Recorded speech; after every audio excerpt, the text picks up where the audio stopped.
Mr. Ramran, in the past, a number of other political parties tried to woo you to be part of their slate, and you have refused. Why is it that at this particular point in time, you have elected to endorse the APNU-AFC coalition? Mr. King, a coalition is the best thing for Guyana. We have two large racial groups, and we're just fighting among ourselves, and we're not going anywhere. For the past 50 years, Guyana moved from being the best country in the Caribbean to the worst, with nothing in sight for any changes. The coalition is the best thing for unity. If we work together as one people, we could move this country. We could regain our position. Right now, our neighbors in the English-speaking Caribbean are moving away from us. Many of them face disasters, hurricanes, earthquake, and they're still ahead of us.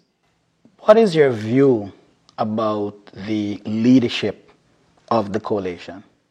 I like Mr. Kemraj. He's a man of his word. Mr. Granger, I believe, is a believer in democracy. He believes that everybody should have a good life. He believes in unity. And he believes in moving this country forward. I genuinely believe in that. I mentioned Kemraj first. I want people to know that if anything should go wrong, he made it clear, absolutely clear, that he would even vote a no confidence motion against the existing government if he wins. He made it clear. So people need not to worry. He's going to do that. I know that gentleman very well.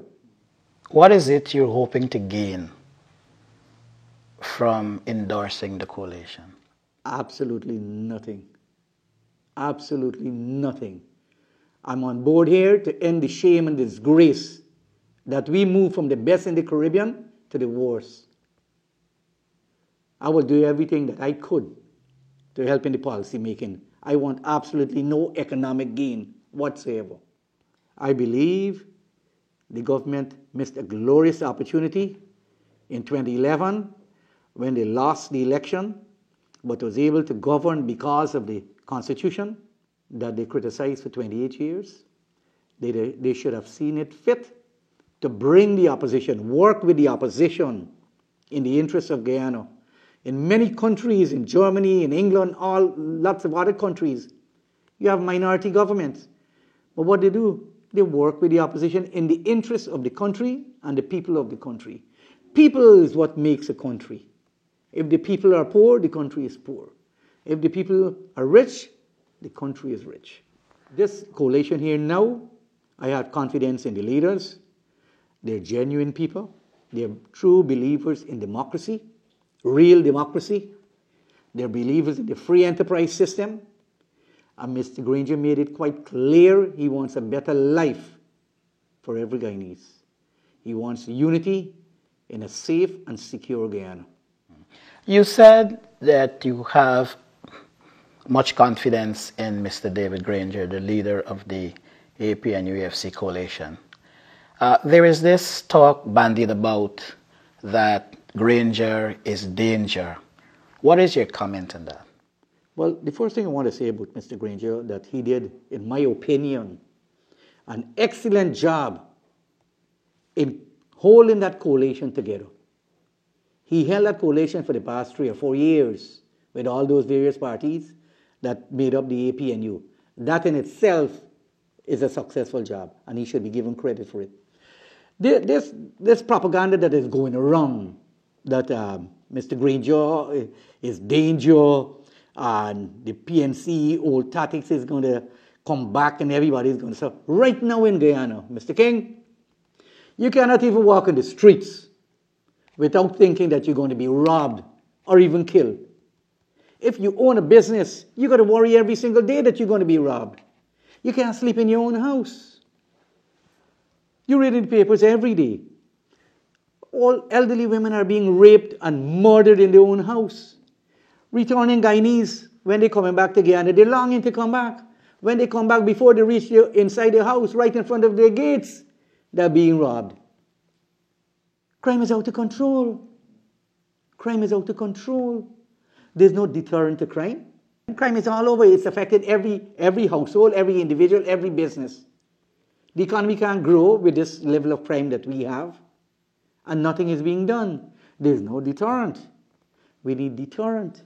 We need appropriate laws that criminals will think if they do something, this is what's going to happen to them.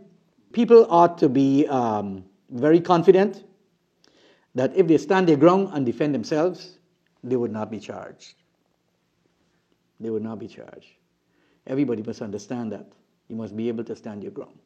In the US, they have this three strike policy that somebody commit a crime and is convicted. In three occasions, they put them away for a long time. Society must be protected. But who's going to protect the hard-working people? People who make sacrifices every single day to have something. They save and they buy something, only for it to be stolen and they themselves being killed. How do you see the coalition government helping to eradicate, minimize crime? Well, they got to do several things. Like I said, you need to pass appropriate laws, right? People should be able to stand their ground, and they have to create jobs. So there's no excuse if jobs are being created. Jobs must be created. I know you are in several business ventures, and I'm just going to pick one to ask you what is happening in this particular area. We're going to look, for example, at gold mining. Could you tell me something about gold mining? What is happening in that industry? And we hear a lot of people talking about gold being too big to fail. What is your comment on that? Royston, gold has already failed. Gold has already failed. Gold is not an industry like Goldman Sachs or Lehman Brothers or Citibank, whereby the government, realizing that it's too big to fail, and it would cause the collapse of the financial sector. With gold, it's different. It is a lot of small miners, right? When the price of gold fell on the world market, the same time fuel price was falling, and fuel is the number one input for gold miners. Instead of the government passing on the lower price of the fuel to the gold miners to help them cushion the fall in the gold price, what the government did? They raised the taxes. So a lot of miners just close operations, right? They close operations. Declarations are done. They close operations. And gold, a lot of other industries, a lot of other sectors depend on gold. They employ a lot of people at good wages. Excavator operator in the gold mines gets $1 million a month. What he does with the money? He sends it back to the city. His wife have money to spend. Now, no money is coming. So all the other businesses, the transportation business, the guys that send the fuel, whatever supplies they need in the bush, those guys that operate those trucks, they're out of business. The guys that sell excavators, generators, pumps, hose, they're out of business. The guys that sell spare parts, they're limping along. Business is slow. People in the foodstuff area, they find it very hard now because gold was carrying this economy. It was earning more money than rice and sugar combined. If gold is earning more money than rice and sugar combined, why would you let it fail? Is it they're sabotaging the gold industry? If the gold industry is sabotaged and you're not getting gold, you'll get less foreign exchange. If you get less foreign exchange, we would be importing less. It's like in the olden days. The people who were born in the cane and walking around and telling rice farmers don't produce rice. What effect that had? You know what effect it had? When they burned the cane, the country had less foreign exchange. So when you see all those people lining up during Burnham time, it was not only the external problems that they had, but it was internal also. Because we had less foreign exchange. You had less sugar to export, you have less foreign exchange. You couldn't import. You couldn't get gas. the way you want it because there was less foreign exchange. And it's a possibility. It is a possibility that gold now is being sabotaged because it's larger than sugar and rice combined. Right? That you will have less foreign exchange. Some people are saying the treasury is being emptied. So these things, they're probably deliberate. They're probably deliberate to sabotage the economy. We have to think deeply about it, and we have to be on guard. Right? Something needs to be done to turn around the gold industry. We need to give them incentives. We need probably to lower the royalty rate to match Suriname. If we don't do that, gold will still flow to Suriname. We need to reduce they got some other tax they pay. We need to reduce the tax on the fuel, give them it as an incentive that they could get back in operation. You know, if a small country like Suriname could put down a gold refinery to refine the gold, why can't we? Why do we always have to follow? Why we have to follow everybody? Why can't we do things? Why can't we come up with our own things that is better for us? Crime is also affecting the gold miners. The bandits are going into the camps. They're now going into the camps. You have to give those men appropriate weapons to defend themselves. If you look in Georgetown, the people that buy gold, when you look outside the business, they have guys standing up there with 3 and 4 big machine guns. What gold miners have? Some BB guns? How are they going to fight the criminals? We need to do something to save that industry. Otherwise, this country is going to go right down. You know, it employs thousands of people. Thousands of people work in the gold mines. How do you see the general economy right now under this administration? We're moving into a recession. We're moving into a recession right now.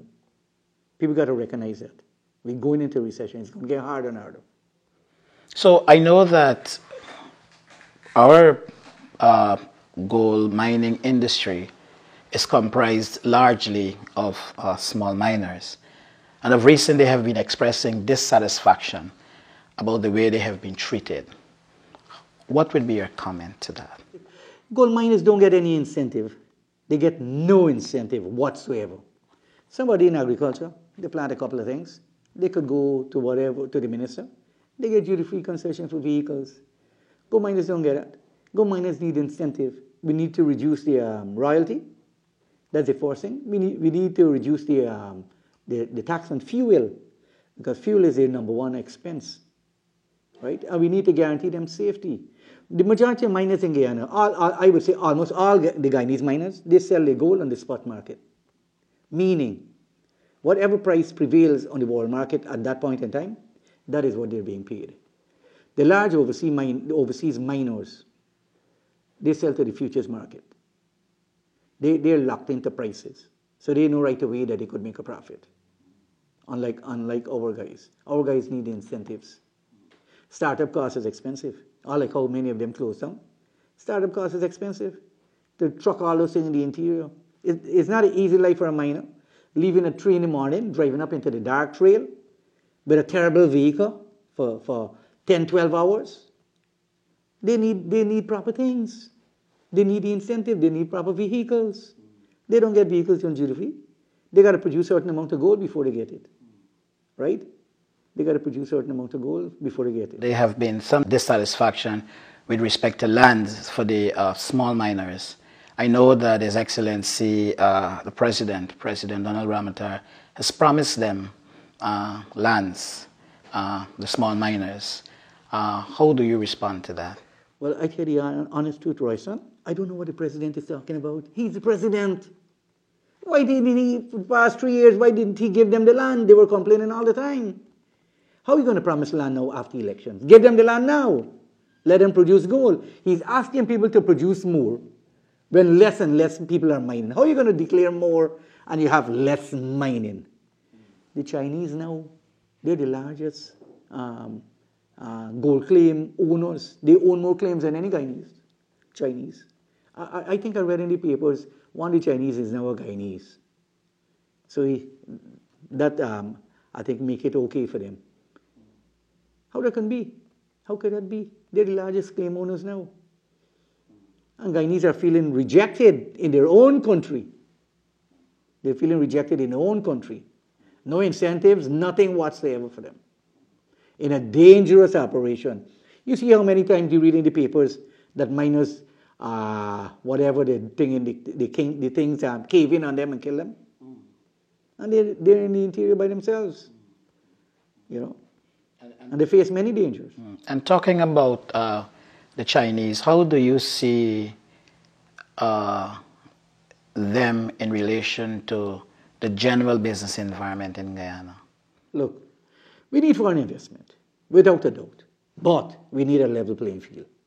Playing field must be level. I think if there's a level playing field, people won't complain. You need a level playing field. I should add, where everybody paying the taxes. The Chinese don't pay no tax. I understand, might be wrong. You know, we need a level playing field. One of the key things in business, where everybody can compete. Good. So, Mr. Ramaran, I know that you also have experience in fishing, because I know when you came back from your studies, that was your first business venture. What do you see happening right now in that industry, in the fishing industry? People involved in the fishing industry is struggling right now.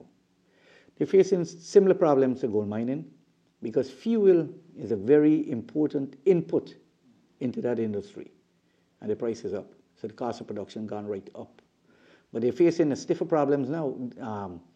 They got problems on their hand, because if the government should grant the Chinese fishing license, it's going to be a disaster for all the people involved in fishing. Whether you work in a processing plant, whether you dry fish, whether you sell fish, you're going to have a problem, because they're going to be less. Nobody would be able to monitor the Chinese. They're not only going to catch fish, they're going to catch every single thing in the ocean.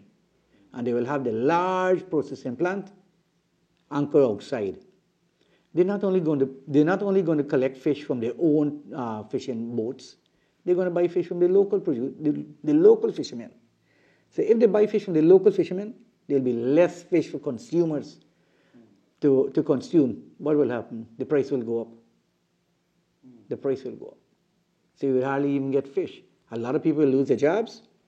Everybody, like I said, in the fishing plants, those processing plants, everybody that drying fish, everybody that catching fish, you know, every single body would be affected.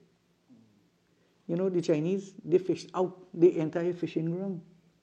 So they come into these small countries and catch out everything that they have, because the small countries don't have nobody or no mechanism in place to monitor them. So you can't know what they're going to catch. Who's going to check them? Who's going to check them? It's going to be costly. You see what's happening in the forest industry. All the forests is being cut down, all the trees are being cut down and shipped out. Not only from their own concession, but from everybody else. They're buying from all the locals people. Who's gaining from it? Anybody gaining? I don't know who's gaining. Somebody's pocketing a lot of money, because everything is going out.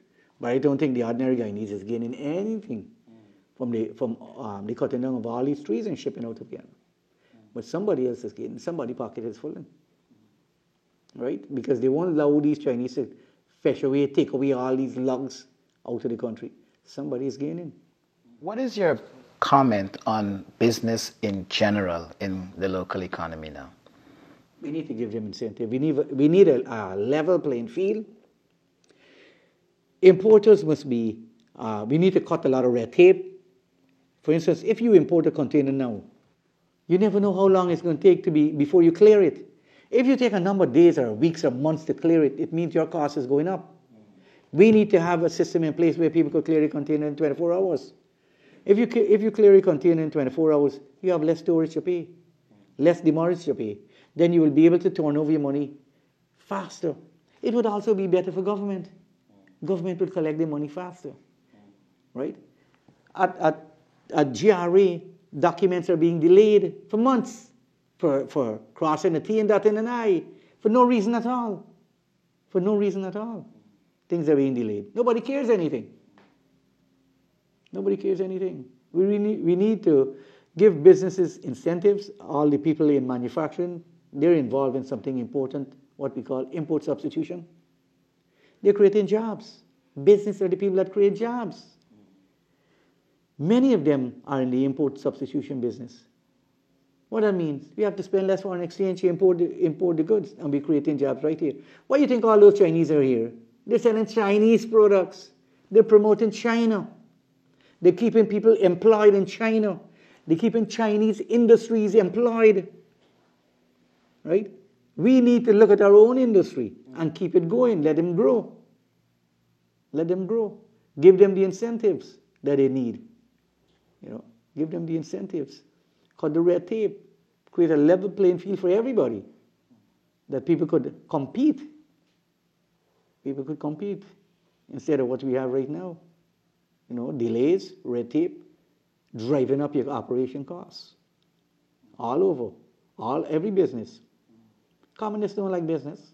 They hate business. They hate businessmen. Everywhere you have communism. In every country that is being run by communists, what you have? You have suffering. You have poverty. And the only thing you would see is that the rulers are getting rich. The rulers, their friends, and their family. Everybody else is poor and struggling. You're fighting for crumbs. Mr. Ramron, I know that earlier in our interview, when I asked you what you're hoping to gain from the coalition, you said that you want nothing. I ask you again, what is it you hope to gain from this coalition? Royston, for the record, I want absolutely nothing. Absolutely nothing. God has blessed me with enough. My role in this coalition is to help in policy making, that every Guyanese could have a better life. I believe in the free enterprise system. In any country that is being run by communists, all we see is poverty, suffering, with empty promises, and the only people we see prospering are the rulers, their friends, and their family. I know that you're someone who would reach out to people, and I know that in the past you've had substantial involvement with the church and religious organizations. How do you see religious organizations playing a part in this movement towards a better Guyana? I always tell people that the church is uniquely or well placed in Guyana society. In every community, every village, there's a church. And I had said that I will work very hard that the church be given grants that they could help the poor. They're already helping the poor with whatever little resources that they have. But I think if they get small grants that they'll be accountable for, they could help the poor. If somebody loses a job, if a parent die and there's no income in that family, the church steps forward and help. That is my take on the church. They're well placed, they help the poor. Well placed in the country, in every community, and they should be given a grant. In reference to vehicles, listen, every Guyanese would love to have a house, would love to have a car, would love to have a good job. What else they want? And a good school to send their children. This is one of the most beautiful countries in the world that is lacking in our country. We declined, I said it before, we declined from the best in the Caribbean to the worst. We need to reduce the duty on vehicles. We need to make it comparable to Suriname. Why do we have to pay 3 set of taxes on a vehicle? Doesn't make sense to me. We need to make it affordable, that people could afford it.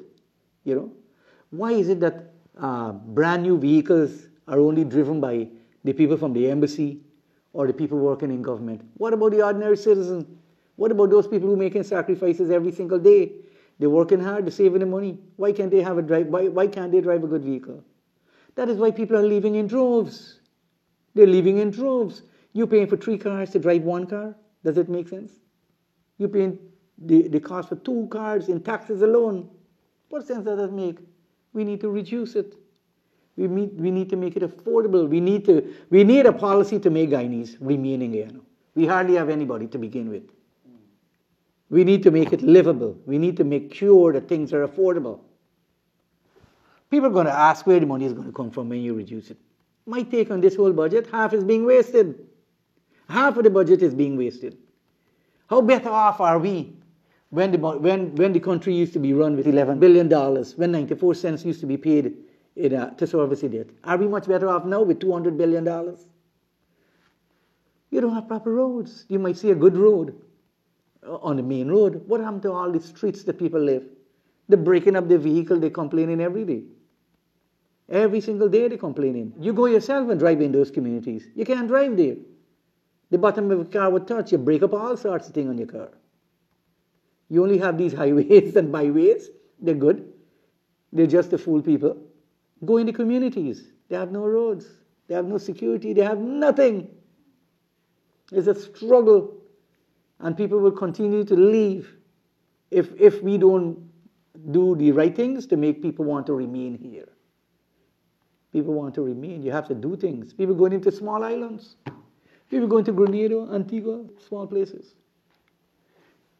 50 years ago, people used to come to Guyana. People from St. Lucia, from Grenada, all the islands used to come to Guyana. We were the best country. Something is wrong. We need to correct that. We need to correct it. It's only the free enterprise system will help. Look what happened when Burnham died. You remember? In 1985? I said it before. When the chains and shackles that were binding the Guyanese people were finally unlocked, the people by themselves moved this country forward. Who did that? It was Hoyt.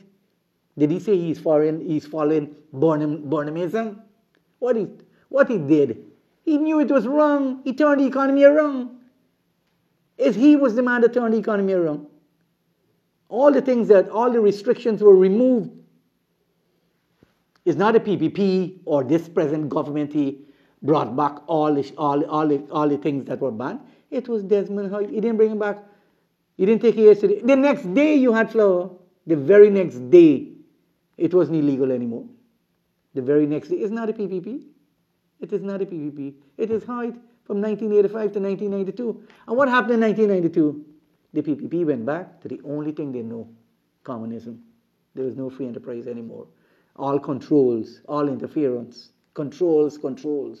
Interference. Right? People need to be free. People makes a country.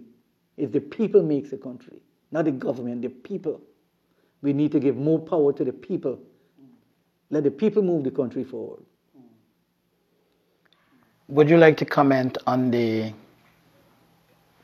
PPPC list? No. They have their own list. We have our own list. Well, we have a balanced list. We have experience. We have youth. The experienced people will guide the youth. That eventually they will take over. We will guide them. We will do what is right. In 1992, the budget was $11 billion. 94 cents from every dollar was being spent to service alone. The country was being run with 6 cents in a dollar. Are we much better off now? The answer is no. We're collecting $200 billion. We're not much better off. You're hardly seeing anything done. We're working very hard to reduce the VAT. I want to know the general public to know that. Because I know the ordinary man is feeling the squeeze with the VAT. Because there are layers of VAT, and he's bearing the brunt at the end. And we're going to reduce the VAT. Everybody's asking where the money is going to come from. Where the money is going to come from? The money is going to come from cutting all the thieving and all the wastage is taking place. Did you see in the newspapers a building, a small little building? Anybody could build a building for $10, $12 million. You know what's the cost of that building? A flat building? A little flat building? $69 million. Who in their right mind would pay $69 million? Somebody's pocket is full. You know, somebody's pocket is full. Too much money is being wasted. Too much money is being wasted. People got to be very confident. There are going to be no new taxes. We're not going to create, go and get a lot of failed projects. Number one, you're being taxed for the project. Number two, you're being taxed again to maintain the project with absolutely no benefit. No benefit whatsoever. What's happening at Skeldon? How many millions? Who in their right mind would spend $200 million on a factory without 1 day guarantee? And then you spend another 40 million and millions. What do? Keep the milking cow?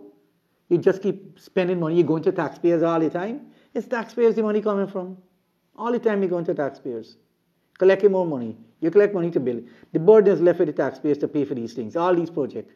The packaging plant, the hospital. The guy went away with $900 million. Who got to pay? Taxpayers got to pay. You know, FIP Motilal. How many millions he went away with? Who got to pay for that? It's taxpayers. So all these failed projects, it's taxpayers got to pay for it.